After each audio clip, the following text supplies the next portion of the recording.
आजकल धर्म के व्यापार करने वालों की बाढ़ आई हुई है। हाँ, बहुत बड़ी फौज खड़ी हुई है उनकी।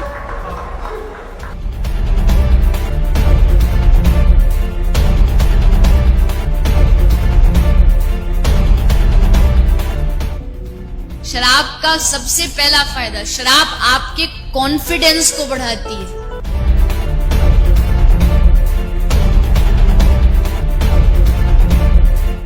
इसीलिए किसी को नाचने का शौक हो पर शर्म से नाच नहीं रहा हो, बस 2 ढक्कन पिला दो। और इस रास्ते पर हमको भटकाने वाले 10-20 नहीं है, सैकड़ों लोग हैं। कि अगर इस्लाम को पूरी दुनिया अगर स्वीकार कर ले तो इसमें कोई बुराई नहीं है, तो ऐसे हिंदू धर्म को मैं तिलांजलि देता हूं। हिंदू धर्म कुछ नहीं है। और भगवान राम की जिंदगी के वो प्रसंग कभी नहीं सुनाते जो हम में वीरता पैदा करें। सूरत आपकी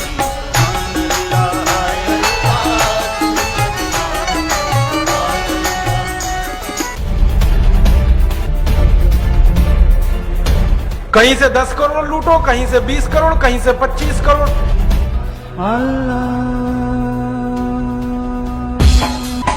तेरी मोहब्बत दिल में है या अल्लाह, तेरी मोहब्बत दिल में है या अल्लाह।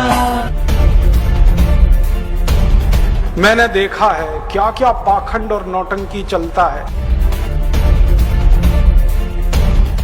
जिस समय नमाज पढ़ी जाए तो हम भी प्रयास करें कि अपनी भागवत बंद करके 5 मिनट के लिए उनके लिए हम अल्लाह को प्रणाम करें। क्या जाता है, क्या फर्क पड़ता है। एक आया राम की कथा कहेगा 10 करोड़ लेके जाएगा, दूसरा कृष्ण की कथा कहेगा वो 15 करोड़ लेके जाएगा। मुझे मैं राम कथा में संकीर्तन कराता हूँ और बीच में हरि बोल कराता अली मौला अली मौला अली मौला बुलाता हूँ और पूरी सभा अली मौला का कीर्तन करती है। तो कई धर्मगुरु मुझे भी पूछते हैं कि आप हरि बोल के साथ अली मौला को क्यों लाते हैं। मैंने कहा मैं लाता नहीं, अली मेला मुझसे बोल रहा है। ये बापू नहीं है, डाकू है। बापू नाम तो शर्म आती है कहते हुए, और माला पकड़ा देते हैं कि राम राम राम राम राधे राधे राधे राधे राम राम राम राम राधे राधे, बस यही करो देश तो ठीक हो जाएगा। और ज्यादा उनसे तर्क करो तो कहने लगे तुम क्यों व्यर्थ चिंता करते हो, तुम क्या लाए थे, क्या ले जाओगे, जो हो रहा है अच्छा हो रहा है। मैंने देखा है क्या क्या पाखंड और नौटंकी चलता है।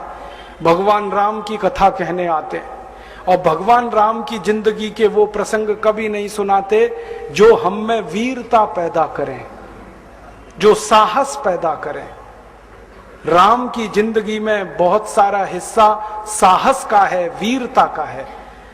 जब 14 वर्ष के लिए वनवास चले गए राम, तो हमको सुनाई जाती है राम की जो कथा ना, उसमें कहते हैं राम ने 14 साल एक ही काम किया, हाय सीते हे सीते, हाय सीते हे सीते, हाय सीते, ये सुनाते हैं हमको। हाँ, यही सुनाते हैं निकाल के कहानी में से। और मैं कहता हूं कि राम को अगर हाय सीते हे सीते हाय सीते यही करना था 14 साल, तो दूसरा विवाह क्यों नहीं कर लिया। सैकड़ों राजा तैयार थे अपनी राजकुमारियों को राम को देने के लिए, वो तो कर लेते दूसरा विवाह। क्योंकि हाय सीते हे सीते हाय सीते हे सीते, एक स्त्री के लिए अगर वो इतने ही बिलख रहे थे, तड़प रहे थे, दूसरा विवाह कर लेते। तो ये सब चुप हो जाते हैं, फिर बात नहीं करते। फिर मैं उनको रामायण में से निकाल के दिखाता हूं, देखो राम ने हे सीते हाय सीते कहा नहीं कहा ये मुझे नहीं मालूम, लेकिन 14 साल वन में रहते हुए सैकड़ों राक्षसों का संहार किया उन्होंने, मारा उनको और धर्म राज्य की स्थापना कराई। ये कहानी नहीं सुनाते क्योंकि इससे वीरता पैदा होती है। तो राम का जो वीरत्व है वो नहीं सुनाएंगे आपको, उनकी जो कमजोरियां हैं वो सुनाते हैं आपको। और राम कथा जब वर्णन की जाती है तो मंच पे बैठ के आहा कैसे आंसू ढलल ढलल आंसू निकलेंगे, आपको भी रुलाएंगे, खुद भी रोएंगे। किस बात के लिए? हो, राम को वन गमन में इतना कष्ट हो रहा है, वन में इतनी तकलीफें हो रही हैं, तो राम की तकलीफों का वर्णन कर रहे हैं, आंसू आ रहे हैं, और ये सारा वर्णन एयर कंडीशनड मंच पर बैठकर होता है। अपने को तकलीफ नहीं होनी चाहिए, राम की तकलीफों का वर्णन कर। एयर कंडीशन मंच चाहिए, एयर कंडीशन घर चाहिए रहने के लिए, एयर कंडीशन कार चाहिए, और चार्टर्ड प्लेन चाहिए आने और जाने के लिए, तब राम की कथा सुनाई जाएगी।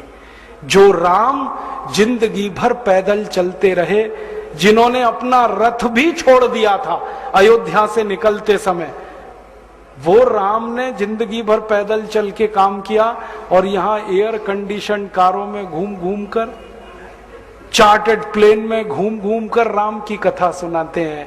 वो कथा वथा नहीं है, वो उद्योग है, व्यापार है, बिना टैक्स का। और मुझे बहुत शर्म है ये कहते हुए, समय आने पर प्रमाण से बात करूंगा कि राम कथा कहने वाले ब्लैक मनी को व्हाइट मनी करने के काम में लगे हुए एजेंट हैं, और इससे ज्यादा कुछ नहीं है। और मुझे इससे भी बड़ी शर्म आती है कहते हुए कि आप जो उनको दे रहे हैं दान के रूप में, वो पैसा ब्याज पर उठा रहे हैं वो दूसरे लोगों को, और आपके दिए हुए पैसे से धंधा बना रहे हैं अपना। फिर ऐसे कृष्ण की कथा कहने वाले आ जाते हैं, कहते राधे राधे राधे राधे राधे राधे, और कुछ कहो ही मत, राधे राधे। कंस को मारा, जरासंध को मारा, शिशुपाल को मारा, अधर्मियों को मारा, ये सब थोड़े में, राधे राधे राधे राधे बड़े में। हाँ, क्योंकि आपको कायर बनाना है ना, निर्वीर बनाना है, नपुंसक बनाना है, तो वीरता की कहानी क्यों सुनानी है? तो चुन चुन कर ऐसी कहानियां सुनाते हैं। और मैं आपको बहुत गंभीर बात कह रहा हूं कि ये सारे हमारे देश में जो पाखंडी लोग हैं ना, राम और कृष्ण की कथा कहने वाले, ये सरकारों के साथ मिले हुए हैं, क्योंकि सरकारों ने इनको एक कान में मंत्र फूंका है, तुम लोगों का ध्यान इस तरफ भटकाते रहो ताकि कोई महंगाई के खिलाफ न लड़े, गरीबी के खिलाफ न लड़े, बेरोजगारी के खिलाफ न लड़े, अत्याचार के खिलाफ न लड़े, वो डूबा रहे राधे राधे राधे राधे राम राम राम राम, बस इसी में। और समझाते रहो, तुम क्या लाए थे, तुम क्या ले जाओगे, क्यों व्यर्थ चिंता करते हो, जो हो रहा है अच्छा हो रहा है, आगे होगा और भी अच्छा होगा। एक रास्ता ये है। अब दो रास्ते हैं अपने सामने, एक रास्ता भगत सिंह का, ऊधम सिंह का, चंद्रशेखर का, एक रास्ता हमारे ये धर्म गुरुओं का, पाखंडियों का, जो राम की कथा, कृष्ण की कथा। मुझे बहुत ऑफर आए हैं, मैं आपको दिल का दर्द बता रहा हूं, सच में कह रहा हूं, आपसे नाम नहीं लेता। मुझे ऑफर आए कि तुम कहां बेकार भटक रहे हो, मेरे साथ आ जाओ। मैंने कहा बापूजी क्या होगा उसमें? तो कहने लगे जितना मिलता है वो डबल हो जाएगा। मैं बोल रहा कैसे? तो उन्होंने कहा तुम्हारी वाणी में बहुत जोर है, और मेरे पास लोगों की भीड़ इकट्ठा करने का, मजमा लगाने का तरीका है। मैं ऐसा डमरू बजाता हूं कि सब इकट्ठे होते हैं, और तुम्हारी वाणी में जोर बहुत है, मिलके लूटेंगे, थोड़ा तुम्हारा थोड़ा मेरा। ऐसे खुले ऑफर हैं मेरे पास। और मैं कहता हूं बापूजी माफ करो। क्यों? कहते तुम्हें पैसे नहीं चाहिए। मैंने कहा पैसे ही चाहिए होते तो बहुत रास्ते हैं मेरे पास, यही एक बचा है। पैसे ही कमाने हैं तो बहुत रास्ते हैं, ये एक रास्ता थोड़ी है। बहुत तरीके हैं, पैसे कमा लूं, घर बना लूं, बीवी बच्चे ले आऊं, करोड़पति हो जाऊं, 10 करोड़पति हो जाऊं, 100 करोड़पति हो जाऊं। बहुत आसान काम है ये तो। थोड़ी चालाकी हो तो सैकड़ों करोड़ बनाना बिल्कुल मुश्किल नहीं है इस देश में। फिर अंत में तो वही होगा ना, सैकड़ों करोड़ हो गए, एक दिन डायबिटीज होगी, एक दिन अर्थराइटिस होगा, एक दिन हार्ट अटैक आएगा, मैं मरने ही वाला हूं। तो मरना तो है ही, वहां भी शायद जल्दी मरूं, क्योंकि जब शरीर में तामस वृत्ति आती है ना तो जल्दी मरता है आदमी। जब तक सात्विक रहता है तब तक थोड़ा दम रहता है, तो तामस वृत्ति आएगी, मरना मुझे वहां भी है। तो क्यों ना इस रास्ते पे चल के मरूं जहां सात्विक वृत्ति भी है, मरना है ये तो पक्का ही है, जिंदा तो कोई रहेगा नहीं। तो भगत सिंह का रास्ता क्या बुरा, ऊधम सिंह का रास्ता क्या बुरा, चंद्रशेखर का रास्ता क्या बुरा? कुछ करके मरो ना। मरेंगे ये सब भी। राम की कथा सुनाते सुनाते हार्ट अटैक आएगा, मरेंगे वो भी। डायबिटीज सबको हो रखी है, मैंने देखा है नजदीक से जाके, सब इंसुलिन लगाते हैं, खाते हैं गोलियां, अपनी डायबिटीज नहीं मिटा पाते, दूसरों को उपदेश देते फिरते। ब्लड प्रेशर सबको बढ़ा हुआ है, क्योंकि ये जो काला धन है ना, इसका हिसाब किताब करने में बीपी ही बढ़ने वाला है।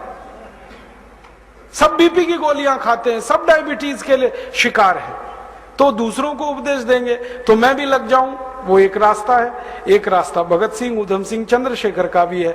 मौत तो दोनों में ही आने वाली है, बस अंतर इतना है, एक मौत ऐसी आएगी जिसको देश और समाज जिंदगी भर याद रखेगा, और एक मौत ऐसी आएगी कोई पूछेगा नहीं।